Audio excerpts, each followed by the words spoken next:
সাথে একটা সালাড বানাবার ভিডিও শেয়ার করছি, দেখো তোমরা দেখতে থাকো। আমি এখন কাটিং করছি, অলরেডি শসাটা টমেটোটা কেটে ফেলেছি, বাকি কাটার অংশটা তোমাদের সাথে শেয়ার করি, দেখতে থাকো।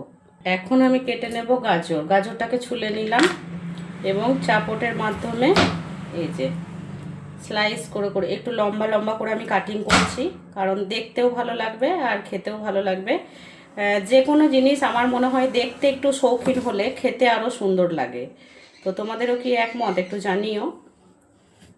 তো আমি একটু এরকম প্রসেসে কাটিংটা করছি, পুরো স্যালাডের ভিডিওটাই তোমাদের সাথে শেয়ার করব। এই দেখো আমি কিন্তু এইভাবে একটু লম্বা লম্বা করে কেটে নিচ্ছি।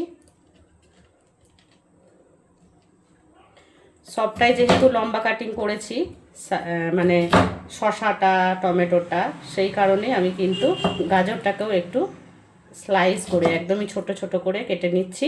হ্যাঁ, তোমাদের সাথে শেয়ার করতে ভুলে গেছি, মিতালি দিদিভাই যদি আমার ভিডিওটা দেখে থাকেন তাহলে একটু শুনে নেবেন।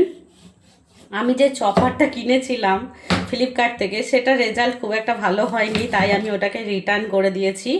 তো আমার সবজি চপ হচ্ছিল না সেটার সাহায্যে, তো সেই কারণে এখনও চপার মেশিন কেনা হয়নি, তাই আমি হাতের সাহায্যেই এইভাবে কাটিং করছি।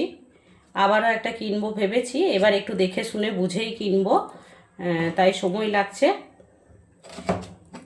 এই কারণেই আপাতত আমি এইভাবেই কিন্তু কাটিংটা করছি। এই যে এখন আমি কেটে নিচ্ছি লঙ্কা যদিও আমি খুব একটা পছন্দ করি না, ঝাল লাগে আমার, তো তবুও একটু ডেকোরেশনের জন্য হলেও আর একটু সুগন্ধটার জন্য আমি লঙ্কাটাকে কাটিং করছি। এই যে সামান্য একটাই লঙ্কা নিলাম, দুটো নিয়েছিলাম, বাবা বেশি ঝাল হয়ে গেলে মুশকিল আছে, আমি লাস্টে খেতেই পারবো না খাবারটা, তার থেকে আমার মতে বলে না কাটাই ভালো। এরপর আমি নিয়ে নিলাম একটু লম্বাটে দেখে একটা পেঁয়াজ। এই যে পেঁয়াজটা ছাল ছাড়িয়ে নিয়েছি এবং ধুয়েও নিয়েছি। এরপর এই যে চাপটের মাধ্যমে আমি এইভাবে লম্বা লম্বা করে পেঁয়াজটাকেও কেটে নিচ্ছি।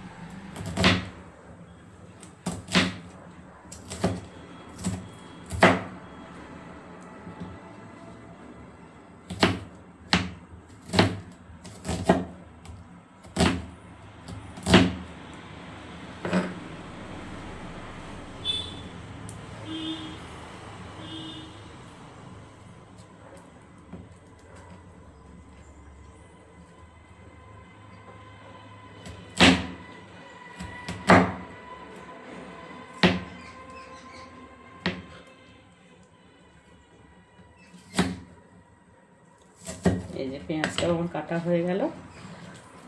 এই সমস্ত জিনিসকে একটা প্লেটের মধ্যে আমি সাজিয়ে নিয়েছি। এরপর আমি এগুলোকে এই বাটিটার মধ্যে এক এক করে নিয়ে নেব।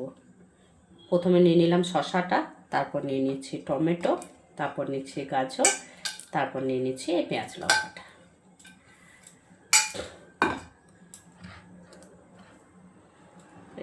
এর মধ্যে সর্বপ্রথমে আমি দিয়ে দেবো একটু নুন, এই যে নুন দিয়ে দিলাম। এরপর আমি দিয়ে দেবো টক দই।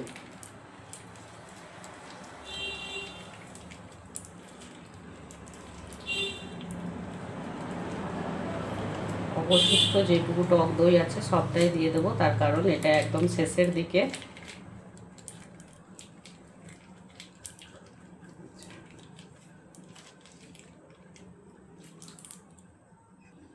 এরপর আমি দিয়ে দেবো সামান্য একটু গোলমরিচ গুঁড়ো পাউডার।